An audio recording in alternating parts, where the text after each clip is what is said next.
So, about a year ago, I reviewed Blood Trail. I remember it for being my first video to ever get 200 views.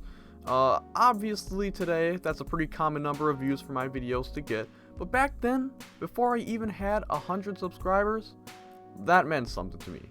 But anywho, Blood Trail was a game that, well, it wasn't that good. So after another year in development, has the game gotten any better? Well, let's take a lookie.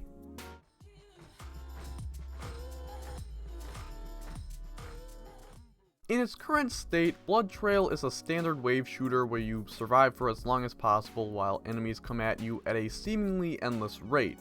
It does, however, have a selling point of having a whole lot of gore. You shoot enemies, you put holes in them, and blood flies everywhere.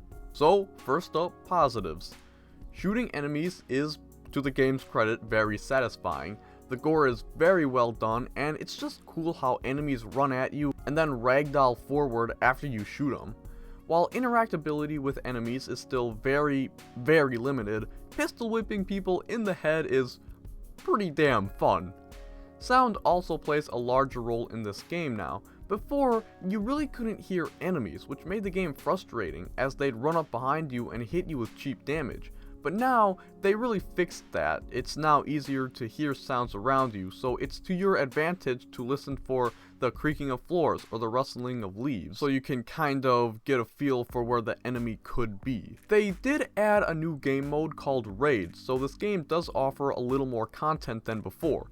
But I'll talk more about that game mode when I address my complaints about the game. I'm honestly struggling to think of good things to say about the game, so forgive me, but I guess the latest map, Homewrecker, is pretty good. I like the backrooms feel it has to it, but yeah, I'm running out of things to say. So what don't I like about this game? Well, for one, it's boring.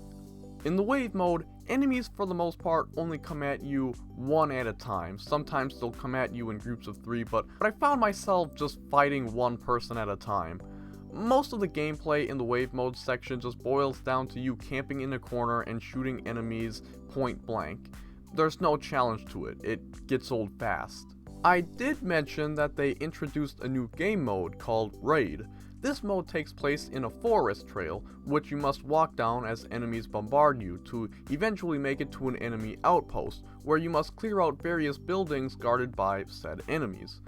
This game mode is good on paper, and honestly, it could work, but it's implemented in this game very poorly. My first complaint about this mode is that your character moves very slow, so it takes you like 10 minutes to reach your destination. Furthermore, as you're moving towards your target, enemies only come at you every so often, one at a time, so it's not like there's anything to break up the monotony as you slowly move down the trail. And when you finally do get to your destination, it's still not that fun. Just more mindless, boring, and slow-paced killing. The game mode should have had more work put into it before being released. The guns still suck.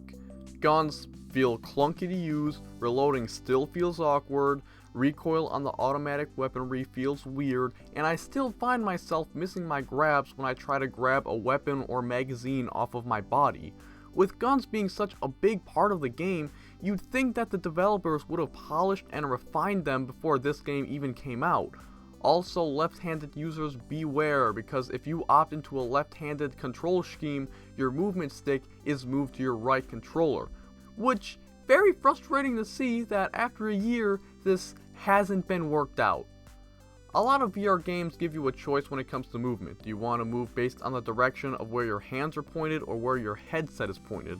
And will you believe that after a year, this game still doesn't give you the option to move based on the direction of your headset?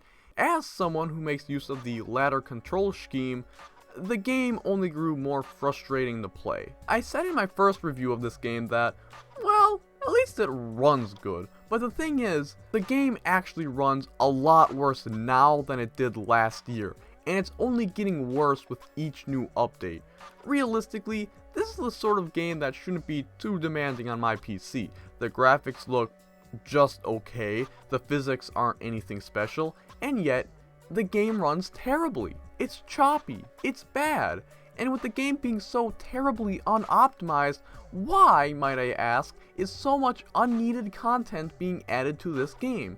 Electrovore, you realize by adding all these bells and whistles, more guns, game modes, maps, you're just adding more content to a broken game. You're not actually making it any better or more fun to play. How about instead of adding all these useless game mechanics, why don't you actually fix the game? Seriously, if you read through the update logs, it's pretty rare to see them fix any bugs, of which there are plenty, or make any changes that will actually fix the game. They'd rather improve the blood effects than make sure that the frame rate is high and consistent. They'd rather add more guns than fix them. It's stupid. Before, I had faith that the folks behind Blood Trail could iron out all the issues with this game and turn it into something worth what you pay for in a year. But the game has only stayed the same, if not gotten worse than when I first played it. Electrovore, take this game off the Steam store. It's clearly not ready to be sold yet. What you have here isn't an early access game, it's a prototype, a proof of concept. The fact that you're charging $25 for this buggy, borderline unplayable mess is laughable. The fact that you're getting YouTubers, probably paying them as well to promote this game, is sickening. This game is not ready to be available to the general public, early access or no. Take it off the store, refine the mechanics, make it playable, add some content, and then release it to the Steam store, and then work on it from there. As of now, this game is a textbook example on how not to do early access. Ladies and gentlemen, last year when I first reviewed this game, I gave it a 3 out of 10. This year, I'm giving it a 2.7 out of 10. That's right, this game has actually gotten worse. Sure, they improved some stuff that needed to be improved, but at the end of the day, the game is still janky, boring, and now it runs like trash. Which, as bad as the game was when it first came out, it at least ran fine. But now whenever I play this game, I want to rip off my headset because of how badly it runs. So yeah, Blood Trail, don't buy it. Don't give these guys your money. They don't deserve it. Not yet. Friendly Fella Jed, out.